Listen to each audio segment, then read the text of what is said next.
write the word outlier on it. You outlie someone? Yes, it's the person that tells more lies than anybody else. Maybe that's it. That's not mathematical. I'm just gonna, let's say, and again, this deals with data. Let's say we took a quiz, and let's say that, there was only 5 people here that took the quiz, and the scores were, somebody completely bombed it and got a 20%. That was 0%. No, I just go 20. And then the rest did very well. We got 2 90s, That's not good. And 7 1. 2 90s. I don't have that many kids. We're just talking, I say 5. And then 2 100s. Okay. What about 95? You become the teacher, you can make up the numbers you want. How many questions are on this quiz? Let's say there were 220. Okay. Okay, here's the deal. First of all, you can find all the measures of central tendency. Okay, the mode, median, mean, and range. Okay, but the problem with this is we have this one score, because it's so far away from the rest of it, it is going to really kind of make the results not accurate. Because if I asked you what the class averaged on the test, you're going to end up with 100, 200, 380. You're going to get 400 divided by 5, and you'll get an 80%, which is a C, when in reality you had 2 people get an A and 2 people get a B, and there's just this one person that messed up the data for everybody. And that's what an outlier is.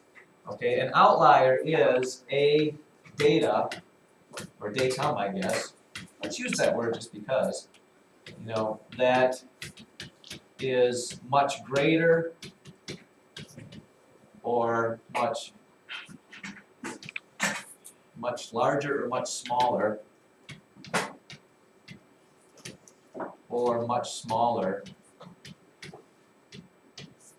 than the rest of the numbers. Okay, and quite often if there's an outlier, you kind of cast it off and you don't, you're going to leave it off because it just changes the numbers way too much. Okay, so we don't even consider it an outlier. There is a formula that I believe comes up way later. I'm not going to go into it because it's kind of a complicated formula. When we do box and whisker plots, there's a formula that they give you that you can figure out if something should be called an outlier. I mean, if there was a 70 here, would you call it an outlier? I wouldn't think so. But if you start to get to the 60-50 range, then you're starting to get numbers that are way away from that. But just know that that's, when the book asks you if there's any outliers, I mean, it's kind of an opinion thing right now. You can make a choice. I mean, this one obviously, something that's that far away from everything else is an outlier. But later on, we'll actually have a formula. Yes, Kelly? What if everyone did bad? Like you got like 10%, and then there's 100, would you have That, yes, 100? yeah, exactly. If everybody got 10% and somebody got 100, that 100 is an outlier and you would take that one out. Oh, exactly. Okay, in That the was same like way. carrying the team. I know. Right, and those are the people in college you hate because when professors or people grade on a curve, okay, those people that are outliers to the high side, they mess the whole curve up because it pushes it way to the right more than it should be. Unfortunately, I don't know if professors throw those out or not, but if you tell about somebody, there's a phrase that says something like you messed up the curve or something like that, it's never good to do that.